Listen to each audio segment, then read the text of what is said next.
আজাদ করে দিলেন, মুক্ত করে দিলেন। জয়গণ সুবহানাল্লাহ। এরপরে হযরতে খাব্বাব রাদিয়াল্লাহু তাআলা আনহু, এই খাব্বাব রাদিয়াল্লাহু তাআলা আনহুকে লোহা গরম করে তার শরীরে চেপে ধরা হতো। শরীরের রক্ত মাংসগুলো লোহার আগুনে গলে পড়ে যেত, শরীরে দাগ হয়ে যেত, কিন্তু এরপরেও হযরতে খাব্বাব রাদিয়াল্লাহু তাআলা আনহু কালেমা ছাড়ে নাই। জয়গণ সুবহানাল্লাহ। ও আমার দুনিয়ার মুসলমান ভাইরা, আল্লাহ বলছেন এরকম নির্যাতন তোমার উপরে আসলো না। তুমি নামাজ পড়লে, রোজা করলে, হজ করলে আর যাকাত দিলে আর ভেবেই রাখলে যে তুমি জান্নাতি হয়ে গেছো। জান্নাত কিন্তু অত সহজ নয়। আমার ভাইরা, এই নির্যাতন শুধু মক্কার জমিনে ছিল না, মদিনায় হিজরত করার পরেও কাফের বেঈমানেরা মুনাফিকদের সাথে হাত মিলায়া মুসলমানদের উপরে নির্যাতন করেছিল। আজও দেখবেন পৃথিবীর মঞ্চে ইহুদি খ্রিস্টানরা মুনাফিকদের সাথে হাত মিলায়া ইসলাম আর মুসলমানদেরকে ধ্বংস করার জন্য ইসলামী আন্দোলনের কর্মীদেরকে দুনিয়া থেকে বিদায় দিচ্ছে। মুসলমান ভাইরা আমার, খেয়াল করে শোনেন, হযরতে খুবাইব রাদিয়াল্লাহু তাআলা আনহু বদর যুদ্ধের পরে খুবাইব রাদিয়াল্লাহু তাআলা আনহুকে কাফের বেঈমানেরা বিশ্বাসঘাতকতার মাধ্যমে গ্রেফতার করেছিল। এই খুবাইব রাদিয়াল্লাহু তাআলা আনহুকে গ্রেফতার করার আগে কাফের বেঈমানেরা বদর যুদ্ধে পরাজিত হয়েছিল। বদর যুদ্ধে মুসলমানদের সংখ্যা কয়জন ছিল বলেন তো? 313 জন। এই তো আপনারা জানেন। আর কাফেররা ছিল কয়জন? 1000।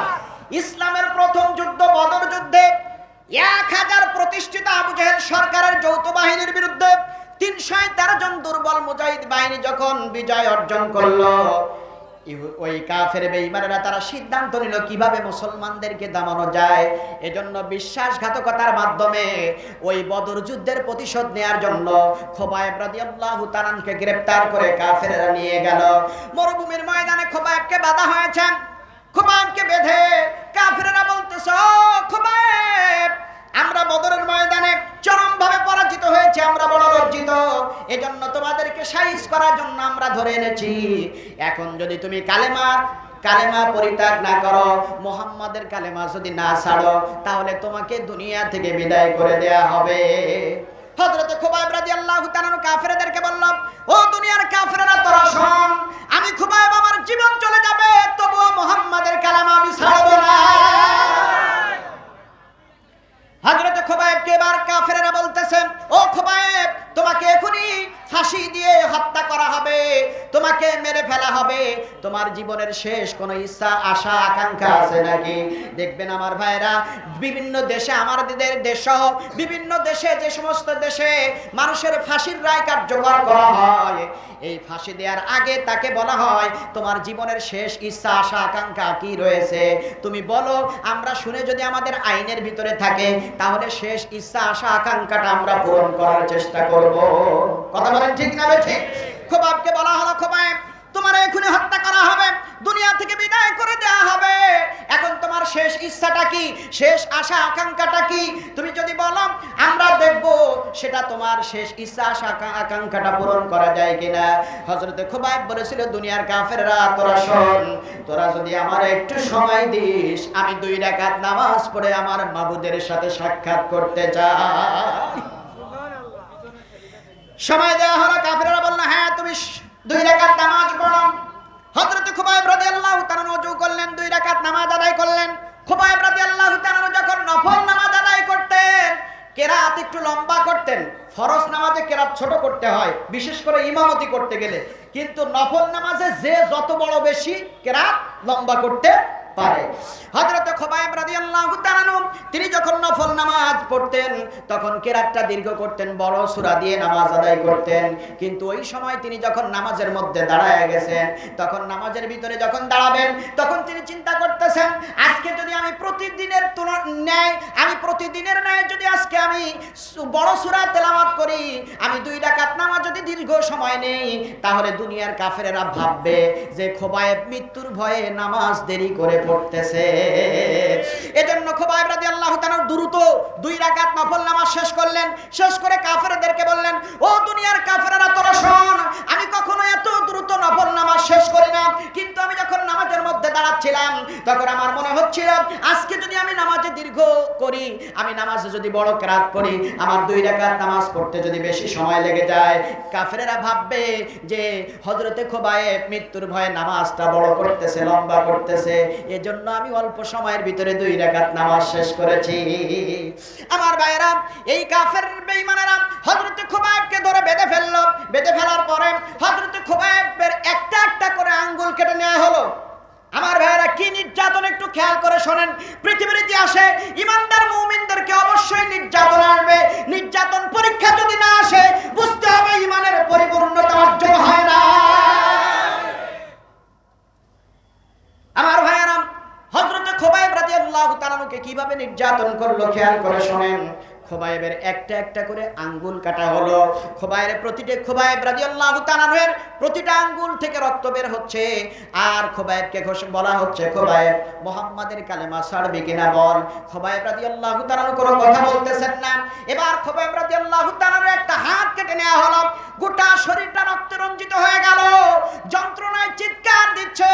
কাফের বেঈমানেরা তখন বলতেছে, ও খুবাইব, তোমাকে এখন এই মুহূর্তে ছেড়ে দেওয়া হোক, আর তোমার নেতা মুহাম্মদ বিন আব্দুল্লাহকে ধরে বেঁধে এনে এভাবে শাস্তি দেওয়া হোক, তুমি কি সেটা মেনে নেবে?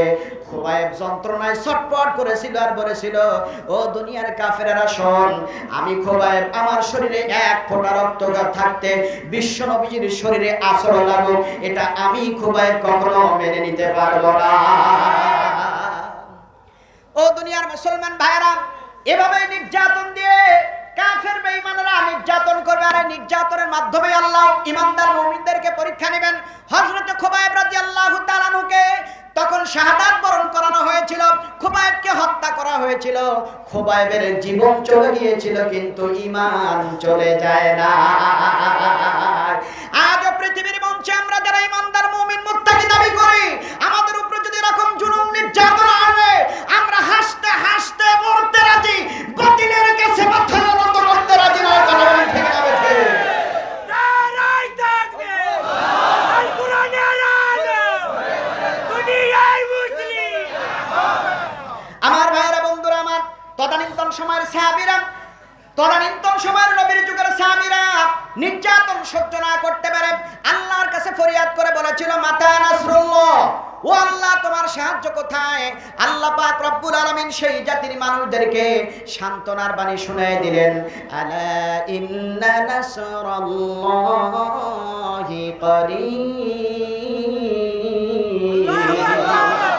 আল্লাহর সাহায্য অতি নিকটবর্তী। তাফসীর ইবনে কাসিরের ভিতরে এসেছে, বান্দার উপরে যখন নির্যাতন আসে আর ওই বান্দা যখন ছটফট করে আর বলে আল্লাহ তোমার সাহায্য কোথায়, তখন আল্লাহ আফসোস করে বলেন যে আমার বান্দারা খুবই তাড়াহুড়া করতেছে, অথচ আমার সাহায্য তো এসেই যাচ্ছে। সুবহানাল্লাহ বলবেন না? এজন্য আমার ভাইরা, আল্লাহর ওয়াদা, আল্লাহ সাহায্য অবশ্যই করবেন। ঈমানের দাবিতে আপনাকে আমাকে পরীক্ষা দিতে হবে। আমার ভাইরা, এই পরীক্ষা দিতে হবে। এই পরীক্ষায় অনেকেই শাহাদাত বরণ করবে, আবার অনেকেই বিজয়ী বেশে গাজী হয়ে ফিরবে। আমার ভাইরা, হাদিস শরীফের মধ্যে এসেছে, হযরতে মুআয ইবনে জাবাল রাদিয়াল্লাহু তাআলা হাদিস বর্ণনা করেছেন। আজকে অনেকেই মনে করে, বিশেষ করে কাফের বেঈমানেরা মনে করে, মুসলমানদের উপরে এরকম নির্যাতন করলে মনে হয় ইসলামের গতিটা থেমে যাবে, কিন্তু ইসলামের গতি তো কখনো থেমে থাকার নয়। কথা বলেন ঠিক না ঠিক? নদীর স্রোতের সামনে যদি ব্যারিকেড দেওয়া হয় আর কিছুক্ষণ পরে যদি ওই ব্যারিকেড ছাড়িয়ে দেওয়া হয়, নদীর স্রোত আসতে যায় না জোরে যায়? পানি আসতে যায় না জোরে যায়? ওই স্রোতের সম্মুখে যদি আমার মতো ছোটখাটো হুজুর পড়ে যায়, খুঁজে পাওয়া যাবে? জোরে বলেন, যাবে? ইসলামের চাকা প্রতিনিয়ত ঘুরতেছে, ইসলাম তার কাঙ্ক্ষিত লক্ষ্যে পৌঁছায় যাবে। ইসলামের গতিকে যারা স্তব্ধ করার চেষ্টা করেছে, যেদিন স্রোতের বাঁধ ভেঙে যাবে, বাঁধ ভাঙা জোরে বাতিলদেরকে মুখে করে নিয়ে ইসলাম তার কাঙ্ক্ষিত লক্ষ্যে পৌঁছায় যাবে। এটা আমার কথা নয়, নবীর কথা। এটা আমার কথা নয়, নবীর কথা। হাদিস শরীফ খোঁজেন। আপনারা তো সব সময় নরম নরম হাদিস শরীফ ঘুরেছেন, একটু গরম হাদিসও পড়ার দরকার আছে না? পড়ার দরকার আছে না নাই? আপনারা নবীজির এক সাইড মেনে নেবেন আর এক সাইড মানবেন না, এটা তো কখনো হতে পারে না। কোরআন নবীজির আদর্শ পুরাটাই মানা লাগবে। কথা বলেন ঠিক না ঠিক? হাদিস শরীফের মধ্যে এসেছে হযরত মুআয ইবনে জাবাল রাদিয়াল্লাহু তাআলা হাদিস বর্ণনা করেন।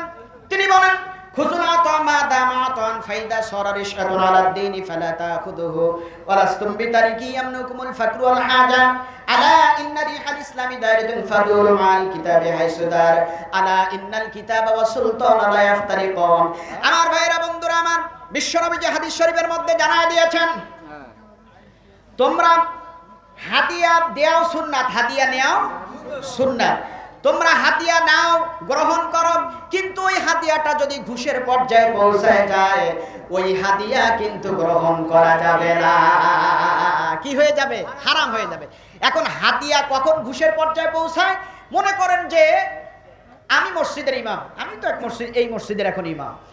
এখন মসজিদের সভাপতি যদি হয় সুদখোর, ইমাম সাহেব জীবনেও মেম্বারে বসে সারা বছর জুমার নামাজ পড়াচ্ছে, সুদের ওয়াজ করে না।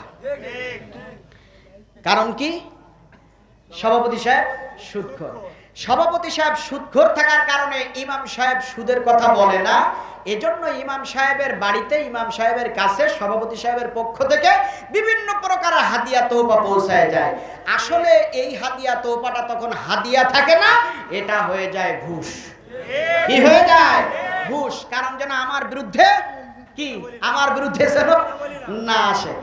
আমার ভাইয়েরা, এজন্য আল্লাহ রাসূল সাল্লাল্লাহু আলাইহি ওয়াসাল্লাম বললেন তোমরা হাদিয়া তোহফা গ্রহণ করো, কিন্তু এটা ঘুষের পর্যায়ে পৌঁছায় গেলে সেটা তোমরা গ্রহণ করো না।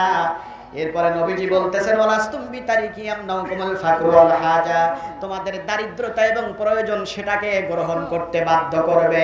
কারণ ইমাম সাহেবের কাছে সভাপতি সাহেব হাদিয়া দিয়েছে, আর ইমাম সাহেব যদি ওই হাদিয়া প্রত্যাখ্যান করে, আসর ওয়াক্তে প্রত্যাখ্যান করলে মাগরিব পর্যন্ত ইমাম সাহেবের মসজিদে থাকা লাগবে না। এজন্য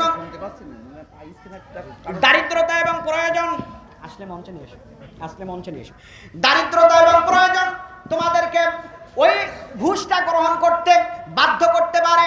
এরপরে বিশ্বনবী সাল্লাল্লাহু আলাইহি সাল্লাম জানিয়ে দিলেন তোমরা ওই হাদিয়া গ্রহণ করো আর নাই করো, ইসলামের চাকা প্রতিনিয়ত ঘুরতেছে, এই চাকাকে স্তব্ধ করার মতো কোনো শক্তি পৃথিবীতে নাই। 5টি যুগ শেষ না হওয়া পর্যন্ত কিয়ামত অনুষ্ঠিত হবে না। কয়টা যুগ? জোরে বলেন কয়টা? আরো জোরে। জোর হলো না, আরেকবার। বিশ্বনবী সাল্লাল্লাহু আলাইহি ওয়াসাল্লাম বলেছেন 5টি যুগ শেষ না হওয়া পর্যন্ত কিয়ামত অনুষ্ঠিত হবে না। এক নম্বরে হচ্ছে নবুয়তের যুগ। নবীজি বলেন আনা খাতামুন নাবিয়িন লা নাবিয়্যা বাদি, আমি হলাম শেষ নবী, আমার পরে আর কোনো নবী পৃথিবীতে আগমন করবে না। সুতরাং নবী চলে গেছেন, নবুয়তের যুগ কিন্তু শেষ হয়ে গেছে। আমার ভাইরা, তাহলে নবী চলে গেছেন, নবুয়তের যুগ শেষ হয়ে গেছে।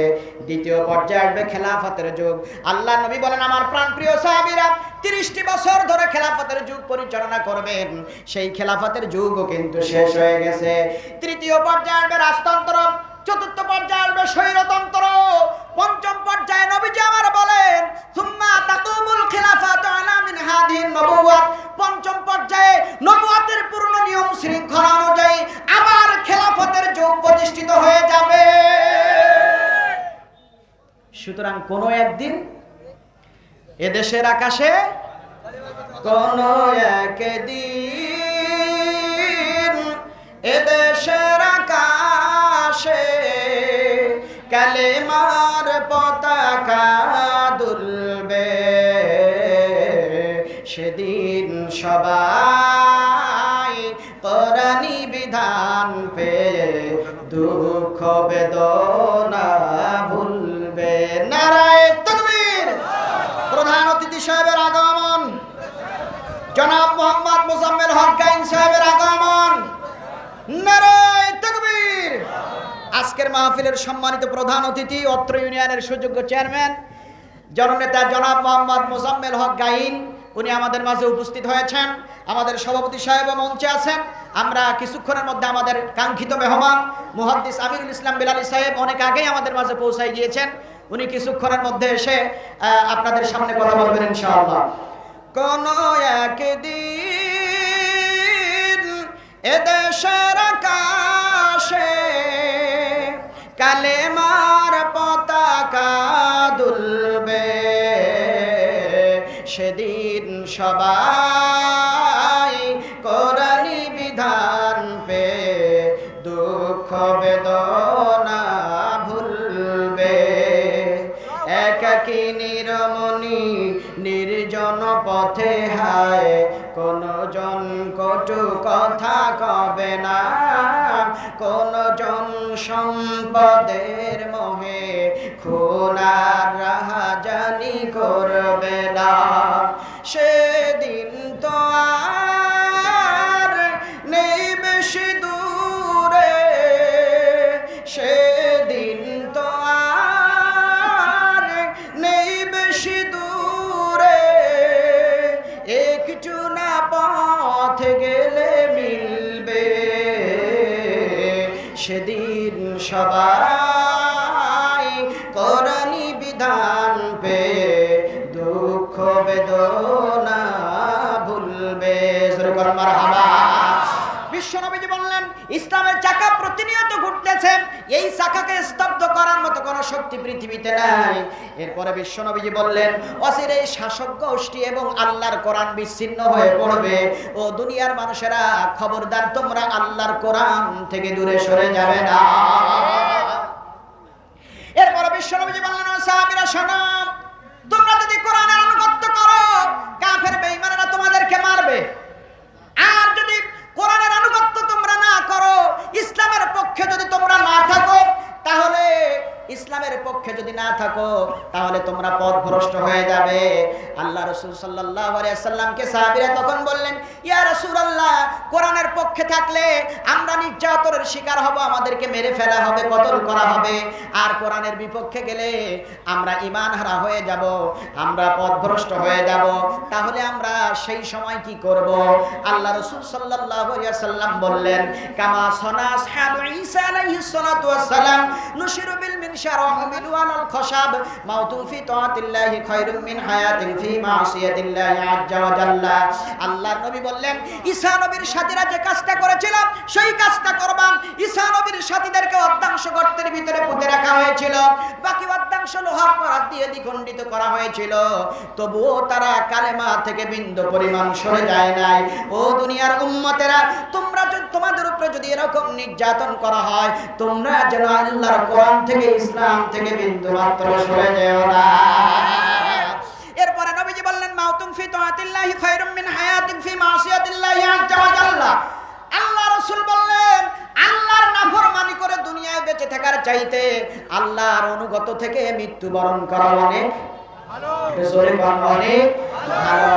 এজন্য আমার ভাইরা, বন্ধুরা আমার, আপনার আমার জান, আপনার আমার মাল কার কাছে বিক্রি করতে হবে? আল্লাহ রাব্বুল আলামিন জানিয়ে দিলেন ইন্নাল্লাহা আশতারা মিনাল মুমিনিনা আনফুসাহুম ওয়া আমওয়ালাহুম বিআন্না লাহুমুল জান্নাহ। আল্লাহ বলছেন নিশ্চয়ই আল্লাহ তাআলা ইশতারা ক্রয় করে নিয়েছেন মিনাল মুমিনিনা, মুমিনদের কাছ থেকে, বিআন্না লাহুমুল জান্নাহ, মুমিনদের কাছ থেকে জান আর মাল আল্লাহ পাক রব্বুল আলামিন জান্নাতের বিনিময়ে ক্রয় করে নিয়েছেন। জোরে বলুন সুবহানাল্লাহ। আল্লাহ মুমিনের জান আর মাল ক্রয় করে নিয়েছেন, বিনিময়ে দিবেন কি? জোরে বলেন দিবেন কি? জান্নাত। এখন যদি আপনি আমি আল্লাহর কাছে আপনার আমার জান আর মাল সঁপে দিতে পারি, বিনিময়ে পাবো কি? জান্নাত।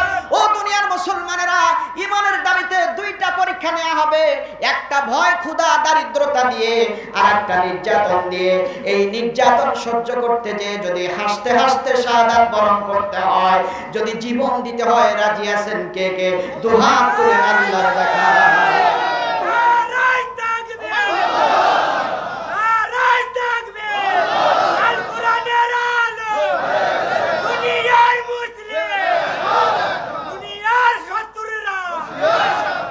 আমার ভাইয়েরা, বন্ধুরা আমার, কোরআনের পথ, ইসলামের সঠিক পথে থাকতে গেলে অবশ্যই অবশ্যই বাধা আসবে। ঈমানের পথ কখনো ফুল বিছানা হতে পারে না। ঈমানের পথ সে তো কাটায় ভরা, ফুল বিছানো নয়। ঈমানের পথ সে তো কাটায় ভরা, ফুল বিছানো নয়। এ পথে তায়েফ বদর উহুদ বালা কটকার বালা পাড়ি দিতে হয়, ইমানের পথ সে তো কাটায় ভরা, ফুল বিছানো নয়। আমার ভাইরা, তাহলে আমরা এক নম্বরে জান আর মাল যারা বিক্রি করবে পরকালে জান্নাত পাবে। আমরা জান দেওয়ার জন্য সবাই হাত তুলে ওদা হলাম। এবার যদি ইসলামের জন্য, কোরআনের জন্য, মসজিদ মাদ্রাসার জন্য যদি মাল ব্যয় করতে বলা হয়, সম্পদ ব্যয় করতে বলা হয়, কে কে প্রস্তুত আছেন? দু হাত তুলে আল্লাহরে দেখান। এইবার কি আর আগের জজবায় হাত উঠেছে? হ্যাঁ, সেই জজবায় আর হাত উঠে নাই। কারণ এ তো ইমানদার, সেই ইমানদার জান দিতে রাজি কিন্তু মাল দিতে রাজি না। কারণ এক্ষুনি তো আর জান দেওয়া লাগবে না, এই জন্য সবাই রাজি। কিন্তু এক্ষুনি যদি মাল চেয়েই বসে, কথা কোন ঠিক না বেঠিক? ও আমার মুসলমান ভাইয়েরা, এই যে আল্লাহ সম্পদ দিয়েছেন, আল্লাহর দেয়া সম্পদ আল্লাহর পথে ব্যয় করতে হবে। আপনি আমি যখন জন্ম নিয়েছিলাম, আপনার আমার কিছুই ছিল না। মানুষ যখন জন্ম নেয়, মানুষের মতো দুর্বল আর কেউ থাকে? একটু জোরে বলেন, থাকে? একটা গরুর বাছুর জন্মের পরে 1-2 ঘন্টার ভিতরে দৌড়াতে পারে, কিন্তু একটা মানুষ জন্মের পরে দৌড়াতে লাগে কয় বছর? 2 বছর। এজন্য মানুষ দুর্বল। আল্লাহ পাক রব্বুল আলামিন 20-30 বছর বয়স না হতেই অনেক সম্পদ আল্লাহ দিয়েছেন। আল্লাহ দেয়া সম্পদ আল্লাহর পথে ব্যয় করা লাগবে। কথা বলেন ঠিক না বেঠিক? আমার ভাইরা, আল্লাহ রাব্বুল আলামিন কোরআনুল কারীমের মধ্যে বলেন, ওয়া আনফিকু মিম্মা রাযাকনাকুম মিন ক্বাবলি আন ইয়াতিয়া আহাদাকুমুল মাউত ফায়াকুল রাব্বি লাউলা আখখারতানি ইলা আজালিন করিব ফাআসাদদাকা ওয়া আকুম মিনাস সালিহিন। আল্লাহ বলেন, ওয়ানফিকু মিম্মা রাযাকনাকুম, তোমরা ব্যয় করো তোমাদেরকে আমি আল্লাহ যে সম্পদ দিয়েছি। আপনার সম্পদ আল্লাহ ব্যয় করতে বলতেছেন। আল্লাহ বলছে, আমি যে সম্পদ তোমারে দিয়েছি সেই সম্পদ আমার পথে ব্যয় করো। মিন ক্বাবলি আন ইয়াতিয়া আহাদাকুমুল মাউত, মৃত্যু আসার আগে, মৃত্যু আসার আগে মাফ করো, দান করো। আল্লাহর দেয়া সম্পদ আল্লাহর পথে ব্যয় করতে হবে মৃত্যু আসার আগে। আল্লাহ এরপরে জানিয়ে দিলেন, ও দুনিয়ার মানুষেরা তোমরা শোনো, তোমাদের যখন মৃত্যু হবে, মৃত্যুর সময় আজরাইল যখন চলে আসবে, ওই আজরাইল আসার আগে, আজরাইল আসার সাথে সাথে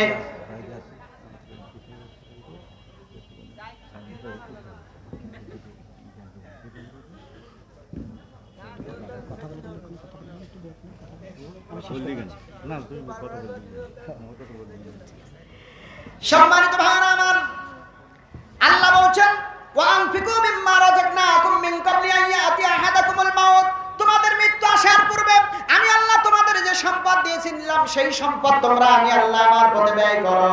মৃত্যুর সময় মানুষেরা বলবে, আল্লাহ আমারে আরেকটু সময় দাও, আমারে আরেকটু সময় দাও, আমার যত সম্পদ আছে ফাসাদদাকা ওয়া আকুম মিনাস সালিহিন, সবগুলো সদকা করে দেব, দান করে দেব, নেককার বান্দা বান্দীদের অন্তর্ভুক্ত হয়ে যাব।